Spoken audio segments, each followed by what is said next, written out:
Gatera Alexandre Imboni yaradizwa mu karere ka Gatsibo mu murenge wa Muhura. Umugabo utuye mu kagari ka Ibare mu mudugudu wa Musasa, uyu mugabo aho yaragiye kwiyambura ubuzima. Uyu mugabo avuga ko hari abagiye kumusambanyiriza umugore. Uyu mugabo rero yaje ngo kugira umujinya ashaka icyuma aho yagiye gukuraho ubugabo ubwe, ariko uyu mugabo akavuga ko bari ukumubeshyera, ahubwo akaba ari abari bagiye kumusambanyiriza umugore bamukoreye iki cyaha. Aha rero nkaba namusuye mu kigo nderabuzima cya Muhura aho arwariye, akaba agiye kutubwira ukuntu byamugendekeye. Aratangira atubwira amazina. Mutubwire. Nitwa Ntagwemugabo Serviliyani. Ntagwemugabo Serviliyani, musanze hano mu bitaro kwa muganga. Waje kwivuza iki ko mbona urwaye? Nahuye n'abagizi ba nabi bari kuri kabari basajya n'umudamu w'iwanjye, biviramo kunkomeretsa bituma njya kwa muganga. Bavuga ko ngo usanze bari gusambanyiriza umugore, n'icyo koko? Bari barimo gusangira ahantu munsi ya kabari aho duturanye. Bigenda gute ko mbona ko bagukomerekeje ku gitsina?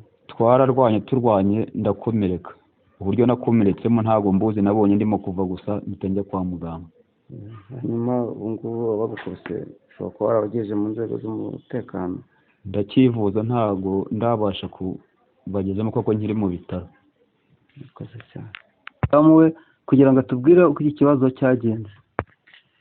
Ngiye tubwira. Njyewe rero ejo bundi ku wa kabiri umugabo yantumyeho ngo ninzambwire nyine atuma umukeba wanjye. Ndavuga ni kuko ndamuzi ukuntu ateye, ni ntabwo njyayo. Nuko aravuga ati se waje ukumva ikintu wenda akubwira, ni kanze ngende numve. Ariko ndamuzi, ndagenda n'ubundi ndamubwira nti wambwiraga iki? Nsanga nyine bari muri kabari. Ati wambwiraga iki? Ati wabaye uhagaze aho nkakubwira. Nuko ajya kuntuza yaka umutobe arampanywaho mpaye. Nuko rero aje, hari umuhungu bene wabo uramuzi, mbona biramo aje ndamuhanywaho. Anyweyeho ubwo urumva yahise ahita agira ikibazo. Agize ikibazo, ndabibona ko agize ikibazo, nibwo nari nkikandagirayo. Noneho araza arancira ati iwacu ntawapfuye gutyo. Ndicecekera. Ndangije rero kwicecekera mbwira uwo mukeba wanjye nti rero reka nkubwire uw'Imana, nti n'ubundi ntireba ukuntu unzanye ngo ninzambwire, nisuba anzaniye kugira ngo ancirire ahangaha. Ndatuza rwose, narabyihoreye ndasohoka. Ni rero ndatashye, ninjye nditahiye. Ko bavuga ko se ngo baragufuhiye ngo ku buryo ngo amakuru bavuga ko ngo yagize ubufuhe kuko ngo wasambanaga n'abagabo, hanyuma ngo nibwo yagiye ageze mu rugo yitera igitsina. Niko bimeze koko? None se amfuhira hari umugabo nigeze ngenda mvugana nawe? Ko ari mu bitaro se ubundi arwaye iki? Kuko mu rundi ruhande wenda waba wamenye yaba yarazize iki? Ngewe rero ubwo rero majije gusohoka, narasohotse nsanga hari bagenzi banjye bahagaze hano kuri uno musaza hano haruguru. Barambwira ati vayo tuguhe usomeho. Uwo nguwo hari Beresira n'abo badamu, twari abadamu batatu. Turahagarara turaganira, bampa nsomaho. N'uwo nyine mukeba wanjye wari umpamagaye. Uwo nguwo mugabo wanjye yaraje nk'uza kunyara. Ngiye kumva numva yaje ankubise urushyi rwakoze, ariko urushyi rurandya na n'ubu ruracyanjya ku matama. Nuko rero ndituriza, nta kintu baraje. Uwo musaza uhatumira yaraje aradukiza ati koko urabahora iki ko usanze bihagarariye hano, ikintu baziza ni igiki? Nuko rero n'ubundi ubwo ngubwo bankijije nahise ntaruka, ariko nta kintu bamukozeho. Bivuga ko ngo igitsina kiba gikebye. Nese ninde wamukebye? Ari mu bitaro ariko niko ari kuvuga ko ngo bamukebye igitsina. Nta wamukebye. Ubwo rero nanjye naraje mpita nirukanka ndaza njya hano mu nzu. Nibwo aje n'ubundi abwira umwana uri hano mukuru ati ngo ubwo rero ngo ndinda ngo abagabo ba nyoko baranyishe nuko ati ngiye kwa muganga ariko se rero tugiye kwa muganga nturajya kwa muganga nk'ubwo wabaye iki ngo ndakwiyamye wa mbwakazi kuko n'ubundi ururugo dufite amakimbirane ateye ubwoba. Maze igihe kingana iki mufite amakimbirane? Ni igihe kinini. Abaturanyi b'uyu mugabo witwa Ntawugaye umugabo bavuga ko uru rugo rwa Ntawugaye umugabo ruhora amakimbirane ndetse atari bwo bwa mbere ikibazo nk'iki kibaye muri uru rugo, dore ko ngo hari igihe yigeze gushwana n'umugore agafata imyenda akayitwika. Aba baturage rero banze kuganira n'itangazamakuru bavuga ko uru rugo rw'uyu mugabo n'uyu mugore rukwiye kujya bakarwigisha, dore ko ibi bintu bimaze igihe kirekire aya makimbirane bayahorana buri gihe. Bakaba rero nubwo avuga ko ari umugore waba waramukebye igitsina, bavuga ko ngo yaba ari we wabikoze abishaka, dore ko ngo yakubise umugore, yamara gukubita umugore abaturage bakaza kumukiza, agahita ajya kwa muganga avuga ko ngo bamukebye igitsina. Uyu mugabo rero akaba arwariye mu bitaro bya Muhura, aho arwariye ku kigo nderabuzima cy'Imuhura. Niho iyi nkuru twaje kuyimukuraho atubwira ko yaba yarazize yuko umugore we ngo asambana, ariko bakavuga ko ari ukumubeshyera. Imboni ya radiyo izuba Musonera Jean Baptiste mu karere ka Kirehe mu murenge wa Gahara, ahandi ni mu murenge wa Gahara mu kagari ka Nyagasenyi mu mudugudu wa Gasarabwayi, aho ndi kumwe n'umusaza ndetse n'umukecuru we. Uwo mukecuru n'uwo musaza bakaba bashimira ubuyobozi bw'itorero bya Assemblée de Dieu bufatanyije na Hope Nationale ko babubakiye inzu. Iyo nzu bakaba bayitashye kuri uyu munsi, bakaba bavuga yuko inzu bari barimo yari igiye guhenuka, baryamaga bakagira ubwoba yuko basanga yabaguyeho. Reka twakire uwo musaza mu byishimo bwe byinshi atubwire uburyo yabyakiriye kubona iyo nzu. Uratangiye twibwira amazina, utubwire n'uburyo wakiriye kubona iyo nzu, kuko wari uzi yuko uzagwa muri iyo yendaga guhenuka.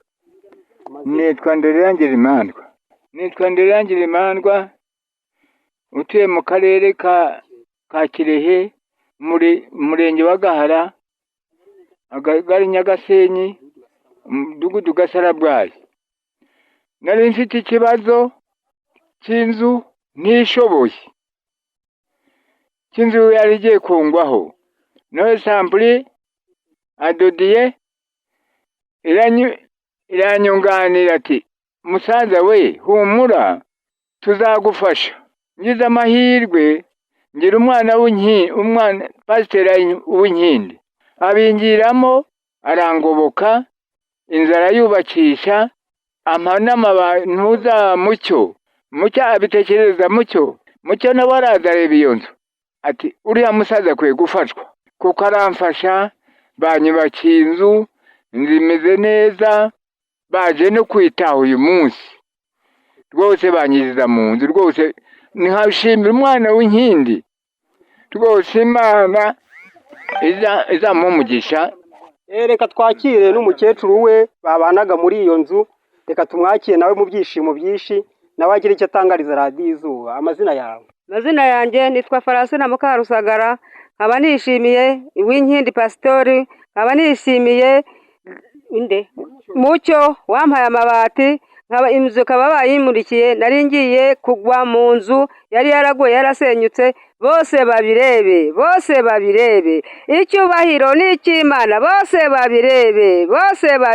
Ahubwo yaba ntari umukene, nkaba mfite n'inka nayishorera, nkagenda nkabwira Mucyo, nkabwira Uwinkindi, ntiderishime mbahaye, none ndi umukene, ariko Imana ihabwa icyubahiro. Haleluya, amina. Bose babireba. Tubabwiye yuko uyu ari umusaza n'umukecuru kandi barashaje cyane, batari bafite ubushobozi bwo kwiyubakira, ariko bakaba bashimira iryo torero rya Assemblée de Dieu rikorera Gasarabwayi, bashimira abayobozi baryo ariwe Pasiteri Uwinkindi Jerome ndetse n'uwo bafatanyije Mucyo n'abakirisitu bo kuri iyo torero rya Assemblée de Dieu Gasarabwayi.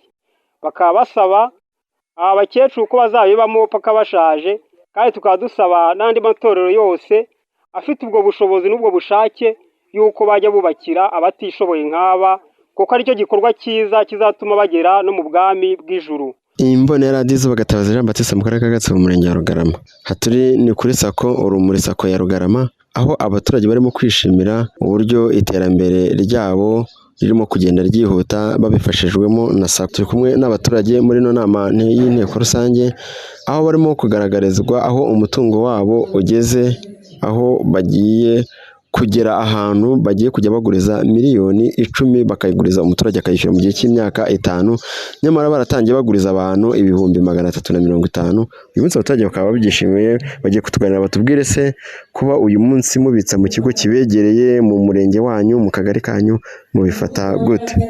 Murakoze. Nitwa Nkundineza Vestina, nkaba ndi umunyamuryango wa Rusako. Icyo sako nayishima cyane cyane, ndabanza kwishimira ko buriya iyo ufite nk'udufaranga mu rugo, iyo tujyanyeyo sako itucungira umutekano, bityo wenda na bya bisambo byateye ubu ntibibashe kuba byagutesha umutwe baza bayakwiba. Ikindi nashima, sako yacu yateye imbere. Ubu umunyamuryango arahura n'ikibazo runaka akagana Rusako ikamuguriza inguzanyo yumva yifuza, akabasha kwiteza imbere. Muri make ibyo ngibyo numva na pe. Ngira ngo dukomeje turi kumwe n'umusaza, kuba sako isigaye baguriza miliyoni 10, mwe mwabyakire gute nk'abanyamuryango ba sako? Abanyamuryango nitwa Mwemezi wa Faustin, nuye mu mudugudu wa Matare mu kagari ka Matare. Icyo sako nyishimira nuko umuntu abona amafaranga ye akagenda akayabitsa akamugirira akamaro, akona ko ayo mafaranga abikije ashobora kuba afite umutekano wayo, akaba wajyayo kuyazana kuyashaka ugiye kuyicyo ukora akayaguha neza, ku buryo nta nzitizi z'ayo mafaranga yawe ushobora kuba ufite. Murakoze. Nitwa Kananura Jean Baptiste, ndi perezida wa koperative Urumuri sako mu murenge wa Rugarama. Ku kibazo warumbajije kijyanye n'uko inguzanyo zacu zazamutse duha abanyamuryango bacu, ni uko iyo urebye kuva ku 300,000 twahereyeho nk'inguzanyo kugeza kuri miliyoni 10, uyu munsi ni urugendo rutari rworoshye, ariko bijyanye n'imyumvire nuko umutungo wa Rusako ugenda uzamuka, ntago byavuye kuri 300 ngo bite bigera kuri miliyoni 10. Hari urugendo rwatangiyemo hagati aho ngaho, inguzanyo yagiye izamuka bitewe n'uko umutungo wa Rusako wagenda uzamuka bitewe n'imicungire n'imiyoborere yayo, kugeza aho uyu munsi twagiye kuri miliyoni 10 tuvuye kuri miliyoni 7 n'igice. Ni iki iri koranabuhanga rigiye kubafasha nk'amwe mu bayobozi ba sako? Ni iki koranabuhanga ubona rigiye kongera ku mutungo wa sako? Ikoranabuhanga icyo ryafashije ahubwo n'ubu ryaratangiye rirakoreshwa. Aho ikoranabuhanga tugiyemo cyangwa twinjiyemo, ikintu cya mbere ryabanje koroshya akazi karoroshye mu bakozi, kandi amakuru atangwa n'ikoranabuhanga aza mu buryo bwihuse, kandi umwanya umuntu yafataga mu buryo bwo kumara wenda urugero nko gutanga raporo, kuyikusanya, kugira gute, ibyo byose imashini ihita ibikora ako kanya. Ndi Donati Ntakirutimana, ndimo ni kuri Radio Izuba ikorera mu murenge wa Mugesera. Inkuru tugiye kumva iri mu kagari k'Akabungo, aho ni mu mudugudu wa Nyamirambo, aho hari umugabo bita Ndagijimana Thomas avuga ko amaze igihe kinini ashwana n'umugore amubaniye nabi, aho avuga ko byageze mu nzego zitandukanye, ariko kuri iyi saha bikaba ntacyo biramumarira. Kuri iyi saha akaba avuga ko ejo bundi yagiranye ikibazo n'umugore amukingurije saa 5 z'ijoro, akaza kutamukingurira. Nyuma yaho ivyo byateye umujinya, umugore aragenda arandura umurimo w'ibigori. Ibyo agaragaza ko abibona nko guhohoterwa. Tukaba tugiye kubyumva muri aya magambo abivuga. Nitwa Ndagijimana Thomas, ntuye mu mudugudu wa Nyamirambo. Ikibazo cy'ihohoterwa ryanjye kimaze igihe, kiri kuri ribo Ikibungo. Njya no kurega mu isibo, bakambwira bati ikibazo cyawe cyararenze, kiri mu karere. Mwibaza nese uyu muntu kagiye kuzanyica aje nzabigenzana, ako ni akarengane ka mbere. Ubwa mbere yangaburiye ifumbire, ndabyihanganira. Ubwo leta yaraje bambwira ko bashobora kuzama ubundi bufasha, narabutegereje ndabubura. None ejo bundi umusibo w'ejo aragenda, sinzi aho yagiye kunywa mu mahingura, aza saa 5 z'ijoro. Ageze mu rugo nanga kumukingurira, urumva ko umuntu mutabanye utamukingurira. Hanyuma bigeze saa 10 aragenda afata umurima w'ibigori arawararika. mpamagara umuyobozi w'isibo araza, amaze kuza arabihakana ngo ese ikimenyetso kirenda mubwo neze ikimenyetso kindi ni iki ushaka ko yewe tutarashwanira ibintu bitabagaho ko umurima wanjye uri haruhande y'iyindi ukaba wanjye ari we warandaguwe kandi tutarashwanira ibintu bitabagaho. None ndagira ngo banyakubahwa mu ndenganure kuko ndabona ibi bintu bizatinda bikavamo ubwicanyi kuko igihe ari kirekire. urakoze cyane. ni ukuvuga ko ari kuvuga ko asaba ubufasha ku muntu wamufasha kuko bigaragara ko abayeho nabi ndetse abayeho nabi igihe kinini akabona hari n'izindi ngaruka byazateza mu gihe kizaza. Kera Alexandre Imboni yari adizo mu karere ka Gatsibo mu murenge wa Muhura. Aha ni ku kagari ka Bibare aho nsanze abaturage baje gufata amashyiga. Aya mashyiga akaba yitwa cana rumwe. Aha rero nkaba ndi kumwe n'aba baturage baje gufata aya mashyiga, ngiye gutangira kubakira kuri mikoro za radiyo izuba batangiye batubwira ibyiza by'aya mashyiga. Batubwira amazina yawe. Amazina ninde? Nitwa Mukandanga. Mukandanga, musanze hano uri mu gufata amashyiga. Iri shyiga ufashe hari amafaranga bakwatse? Iri shyiga se uzarikoresha iki ko mbonye baguha ishyiga ryiza cyane? Nzajya nditekaho. Hari irindi shyiga se wageraga mu rugo ku buryo ugiye kuragira ari menshi? Hari irindi ifite bampaye kera ubwo rirashaje none bampaye irindi. Ariko wajya gucana inkwi nyinshi ubu ngubu ugiye gucana inkwi nkeya cyane. Reka nakire n'undi mugenzi we hanyuma tubwira. Akira we tubwire nawe. Murakoze cyane. Iri shyiga ni ingenzi turiboneye igihe twari kubera inkwi zabuze, ariko ubu ngubu turongeye turashubijwe kubera ko tubonye amashyiga. Mbonye ishyiga rwose biranejeje kuko najyaga ngira ikibazo cy'inkwi, ariko mbonye ari ishyiga ryiza rizajya ringabanyiriza ibicanwa kandi nkarya ibiryo bihiye nkanezerwa. Bajya bavuga ko ngo mutanga amafaranga yo ngo bahe amashyiga yatanze kuri aya? Oya, ni ukoresha rwose ibyo ngibyo nta mafaranga baka, ni irangamuntu yonyine umuntu atanga, ubundi hasigaye bagahita baguhereza. Bigufasha, ubona bizagufasha iki mu byo wajya gukora? Ubona bizagufasha iki? Ibyiza by'ishyiga kandi nishimira ni uko mu bicanwa bigiye kugabanyuka kandi nkarya ibiryo bihiye bimeze neza. Nicyo bimfashijemo bitazajya bindushya. Zigama Inyasi, Imboni ya radiyo izuba ikorera mu karere ka Gatsibo ho mu murenge wa Remera. Kuri uyu wa kabiri ku gicamunsi mu kagari ka Kigabiro habaye inteko y'abaturage. Inteko yari ihuje imidugudu ibiri ariyo Amataba na Kabuga. Iyo nteko yari igamije kureba ibibazo by'abaturage bafite kuri iki gihe gisa nk'aho ari icy'izuba. Umushyitsi mukuru wari uhari yari umunyamabanga nshingwabikorwa w'umurenge wa Remera Urujeni Konsole, yakiriwe n'abaturage b'iyo midugudu ndetse hari umuyobozi w'akagari. Umuyobozi w'akagari yamwakiriye ahera ko amuha n'ijambo. Umuyobozi w'umurenge yaganirije abaturage abasuhuza ndetse abihanganisha kuri iki gihe kijyanye n'igihe cy'amapfa, ariko ibibazo byari bimuzanye kenshi byari ugukemura cyane cyane. Hari gahunda ya Girinka. Iyo gahunda ya Girinka hakaba hari abatenezi aribo bagenda baranga aho inka ziri bazigurisha, ndetse abaturage bazihawe bakazimya igicaniro. Yabaganirije ababwira yuko abatenezi bafatiwe imyanzuro yuko umuntu wese uzongera gufatwa yagurishije inka ya Girinka ari ugufungirwa ahantu hatazwi.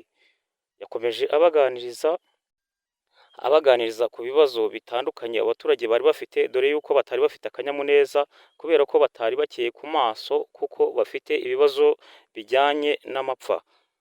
Ku bajura basanzwe, umuntu ufite urutoki arajya mu rutoki agasanga igitoki ntacyo, ndetse baboneyeho batangira no gupfumura amazu batwara ibintu biri mu mazu. Yababwiye yuko ubwirinzi ari ubwabo, ariko bakabaha n'ingufu kubera ko hariho gahunda z'irondo ry'umwuga bagafatikanya bagahashya abo bajura. Abaganiriza no ku mibanire y'ingo muri iki gihe, ubwo ari mu gihe cy'amapfa, aganiriza abagabo ndetse n'abagore muri rusange ko ari ukwifatikanya muri iki gihe kimeze nabi, ku buryo umugabo amenya inshingano zo guhahira urugo kuko yabonye, hanyuma n'umugore akamenya inshingano mu kurera abana. Baganirije no kuri gahunda zo kugaburira abana ku mashuri, dore ko ku mashuri abana bose ariho bari, ariko ababyeyi bakagerageza bagashaka ariya mafaranga basabwa yo kurya ku ishuri kuko bigafasha n'ababarera ku mashuri muri rusange. Yabaganirije avuga ati mwese abafite imirenzo mu bishanga mwashakisha mukabona uko mwahinga iyo mirenzo, dore ko hari amazi, mugateraho imigozi kuko ariyo izabafasha mu minsi iri imbere. Ariko yabwiye abaturage ko batagomba kwirara mu gukora, ahubwo bagomba gukora ibyo bashoboye ndetse byabaha inyungu kugira ngo twese turebe aho ikirere igihe kizaherera. Yababwiye yuko buri muntu wese ari ugusenga, yaba umugore cyangwa umugabo muri rusange, n'abana muri rusange bagasenga, ariko basengera iwabo mu ngo, dore ko nta nsengero zifunguye, Imana ikagira icyo ikora. Yarebye kuri gahunda zindi zijyanye na ejo heza ndetse na mituweli, ababwira yuko ibyo byose byakorwa ari uko ikirere ari cyiza, ariko ababwira yuko bagomba kubanza bakareba muri rusange ingo zabo uko zihagaze, hanyuma ibindi bakazabiganiraho nyuma.